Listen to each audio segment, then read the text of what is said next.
G'day ladies and gentlemen, welcome back to Aussie Starcraft as we continue to enjoy the ACER Team Story Cup.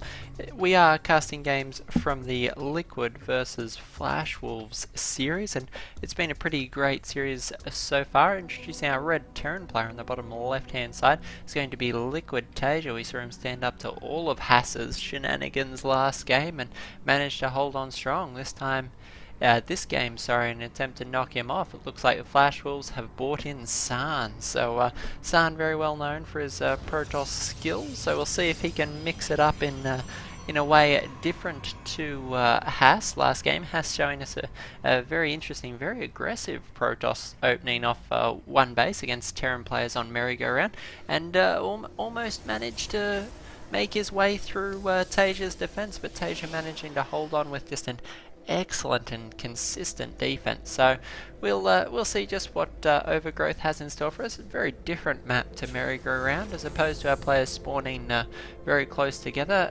Overgrowth sees our players on diametrically opposite corners of the map. We have Taeja here in the bottom left. Now obviously Overgrowth has a number of quite easy to secure bases. It's natural expansion, quite easy to take and then wall off this space here. Third bases, you have the option to go down onto the low ground or to continue to expand to the right. A little bit harder for Zergs to take this third base away from their opponent, but Protoss and Terran players take it fairly easily. Allows for quite a quick wall in, and then your army can position to defend both bases. So lots of different options for Terran Protoss players depending on their particular playstyle. It looks like Taeja will actually be going for a Reaper opening in this game. Always good to get that initial scout off, and particularly with the deviousness of Hass's opening. I'd be surprised to not see Taeja do it. Indeed, there's the Reaper on its way now. Obviously not wanting to get caught by two of those Protoss openings in a row. We see San going for quite a regular opening over here. We see only one gas taken at this point, whereas the fact that Taeja didn't scout earlier in the last game did mean that Hass was able to sneak that Stargate out and do a lot of damage with that first Oracle. It's interesting that Hass chose to do the damage to the Marines. It really opened up for that continued aggression. Looks like Taeja will be scouting though quite quickly, as SCV going to be seeing that there's nothing altogether untoward going on in San's base. San has just finished up his cybernetics core, hasn't yet decided which tech path he will be going, throwing down a Nexus here, which is fairly standard. These sort of gateway cyber core expands are relatively normal in the current play environment. We have most Protoss players throw this down quite quickly, particularly against Terran players where they can largely defend with the Mothership core early on. The Mothership core is out now, so they're going to force that Reaper back away, and Taeja will just continue to macro up at home. His own command center going down on the low ground is about halfway done, so relatively even with Sans, and both these players look to be settling in for more of a macro style of game. Now, for those of you who are unfamiliar, there's a lot of tournaments going on currently. Obviously, WCS is in full swing. Lately, we've had some great tournaments in the form of DreamHack Bucharest. Also had a very sweet tournament, Lone Star Clash. Saw the return of Stefano, the reigning champion. Unfortunately, is unable to secure a win there at Lone Star Clash 3. We did see a lot of great games out of him and others that were there. So if you haven't seen those, there are a lot of VODs available. So I'd recommend you check those out. Replay packs haven't actually been released for those tournaments as of yet. If you have got any requests though, of any replays you would like cast, by all means, please send them to aussiestarcraftreplays at gmail.com. We'd love to cast those for you. And anything that you'd like to see cast. We actually have a Twilight Council coming up for San. So, in fact, Blink being researched straight away. So San could be going for a slightly older style of build. It's we haven't seen as many sort of heavy Blink Stalker plays against Terran, particularly with the changes in the map pool lately. Is Reaper going to continue to try and scout and work out what's going on? He can't actually leap up into the main base, and one of the reasons we haven't seen as many Blink Stalker plays lately is because of the map changes. Oh, this Reaper may actually be able to make it all the way, and he's going to get a great scout off here. You can see that Twilight actually managing to get pinned there, and we'll check Taeja's vision. He does actually throw down the scan there, so he's going to see the Twilight Council working away in the background. San, however, is continuing to pelt out these Blink Stalkers at a rate of knots. We have Blink halfway done. We have 2 Blink Stalkers moving out on the map now, going to be very aggressive with these. Taeja, a heck of a lot of Marines already in play. Bunker's going to be going down. There's an interesting choice for San to be going for. This map is quite difficult to try and blink up into the main base. There's only this little corner here that can really be exploited. Taeja going to be moving out with these Marines. San's Stalkers going to be in a position to actually pick away at these should he so desire. One Marine going to continue to hold the watchtower, and it looks like San back and forward trying to make a decision as to whether he'll continue to engage or whether he'll back off. Blink is going to finish up. We have a few more gateways coming down, though not nearly as many gateways as you would expect if this was one of the Blink Stalker all-ins that we were so used to seeing at the end of last season. But the change in the map pool has done a great deal to ameliorate things for Terran. We actually have a drop coming in for Taeja. 1 Widow Mine and 2 Marines. A little bit of an interesting drop here. The Widow Mine is going to make its way down. 1 probe will get taken out there, and unfortunately a sacrificial probe was rejected. The Widow Mine electing to grab this fellow for some reason. But the Photon Overcharge is going to clean up those Marines and force the drop away. No sight or reveal in play yet. San, though, chrono boosting out this observer, should come out and allow these units to take out the Widow Mine quite quickly, and that'll be tidied up relatively quickly. We have things going gangbusters for Taeja as +1 weapons upgrade on the way. Stimpack has also just begun. Going up to 3 barracks for Taeja. This is a fairly regular style of opening versus Protoss. 2 Tech Labs, 1 reactor. I imagine we will start to see a substantial amount of Marauders in production. 3rd CC is on its way. Likewise, San throwing down his 3rd command center.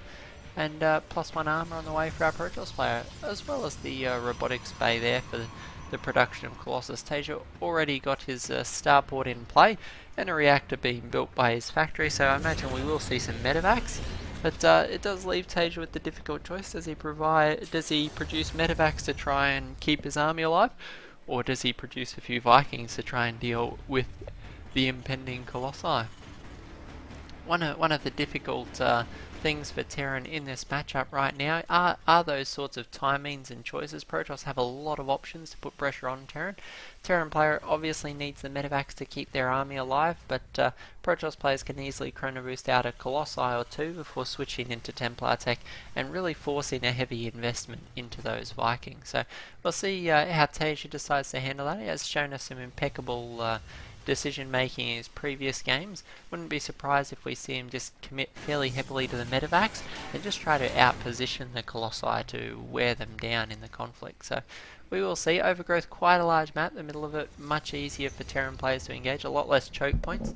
Things like force field's going to be a lot less of a worry for our Protoss player, for our Terran player Taeja.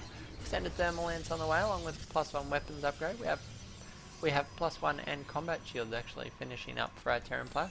I imagine we will see an armory going down shortly. There it is, and a 2nd engineering bay ready for 2-2 to start as soon as the +1 weapons finishes up. So it's very nice timing for Taeja. That 2-2 started well ahead of his Protoss opponent. It's quite a substantial force out in the middle of the map. So the potential to threaten either the 3rd base or even go for a drop in the main. There aren't too many units in play so far for San. San trying to position as best he can to try and defend either of his bases. He's going to spot this. The observer here in the middle of the map. Will Taeja see it? Appears that he may not, so this army could well get caught out here. The Colossi could well get picked off. A big stim forward on these units. Going to wear through some of these zealots that unfortunately the Colossi does stay up and does continue to be a very viable threat here for this army. Lots more Stalkers being warped in, and this drop may well have to pick up and leave here. The Colossus unfortunately unable to snipe. That would have been a huge pick off for Taeja. Every time you can take out those large gas units, it just does so much to improve your position, particularly as a Terran player where you want that critical mass And you want to remove things like your enemy's Colossi and High Templar, just so that you can get a very favourable bio versus gateway engagement. These two Stalkers going to take control of the Watchtower, picking off that Marine, and gonna give San just a little bit more map vision and awareness. This observer continues to be positioned very well. You're gonna alert San to the fact that Taeja is trying to make his way in for this third base. 2 Colossi now in place. I think we are gonna have to see some Vikings quite soon. We have Taeja throwing down another starport, and a great choice I think there with San's continued. Well, actually, he's completely cut Colossi production. The High Templar Archive, sorry, is on its way now, so we will be seeing those High Templar. Unlikely that we'll see many more Colossus, so if Taeja builds too many Vikings here, he could find himself in a very lopsided engagement. A third Colossi going to be on the way now. And San looking to stabilise very well on 3 bases. Third base now well and truly established, fairly well defended. We have a proxy pile in a great position, so San can actually begin harassing Taeja here. Nice bunker up and well protected by these supply depots. Unfortunately for Taeja, there's not actually anything in the way of defensive units, so these zealots are going to start to make life just a little bit difficult for Taeja, as his army is out in the middle of the map trying to catch these Protoss forces out of position. We have San moving now with a Warp Prism as well, so he's going to have 2 angles of aggression here. These zealots continuing to hack away will take some damage here, but they did manage to do a little bit of damage to the mineral line, a little bit of distraction at least for Taeja. This scouting factory unfortunately just misses the Warp Prism. It's actually going to be able to make its way right into the main, so Taeja got to be really careful here. No Vikings out yet, though 2 just about to spawn. These Vikings could well put an end to this Warp Prism harass, but a few zealots will be warped in here, so the Ghost Academy will manage to finish up, but 4 Vikings will force this Warp Prism away, and these 2 zealots are going to try and get a few kills before the Marauder takes them out. Looks like San's decided to move out into the middle of the map, and probably good timing for that as well. Taeja starting to fall back as his base has come under fire. Potential for San to continue to harass this third base, particularly if he manages to position his army here between them, make it very difficult for Taeja to reinforce, whereas he'll be able to continue to spawn zealots and threaten the third base. A few zealots being broken off. There's still no Marines in that bunker. And if there's anything Taeja could change up about his treatment in this game, we actually have a drop, so Taeja electing to sacrifice a few units here to try and do some damage in San's main base. There's quite a lot of workers going down from there. From that we have 8 workers killed already. The photon overcharge going to force that away. San though continuing to position himself between these third bases. Zealots just doing so much damage, his reinforcements unable to make it, and San is managing to deny that third base very effectively. Taeja can't afford to move out yet. Viking count not substantial enough to threaten these Colossus. Missile turret, however, will make life just a little bit more difficult. Looks like it will go down before this engagement starts. A few medevacs here with the Marines and Marauders, and I imagine we will see Taeja move in. A big stim as his army charges forward, though a blink away is going to keep San in a great position, and that well-stimmed army is not going to heal too quickly with only 3 medevacs. So we have the Stalkers continuing to try and force these Vikings around. Colossi need to be firing here. Big shots on this fire force. No storms going down as of yet, though the Archon's doing a lot of damage. The Colossi continuing to fire the third base, all but cleaned up here as those zealots start working on the supply depot. These Vikings are going to take down the Colossus, but not before a lot of Stalkers and zealots do critical damage to the army on the ground. The Archon doing massive splash damage here. Things looking very bad for Taeja. He drops to 80 supply. Plenty of ghosts on the field, but unfortunately precious little else here. SCV is going to be pulled to try and tank for a Marauder and 2 Marines. Archon doing massive splash damage.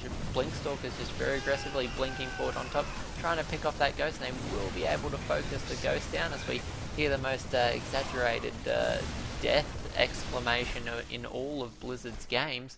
And looks like Taeja taps out with the GG, so San able to win a great game versus Taeja. And yeah, very back and forward Protoss versus Terran, but we're seeing why many Terran players hate this map. Great for the drops, but unfortunately we just saw the great positioning from San and just managed to hack away and chew up that third base. So It's it's a great example of just how important team positioning is in StarCraft 2. Hope you guys enjoyed the game. If you did, we'd love to see you subscribe and see you here on the channel in the future. I apologise if that has a little bit of lag. For some reason, it seems my game client was a bit gummy during the casting of that game.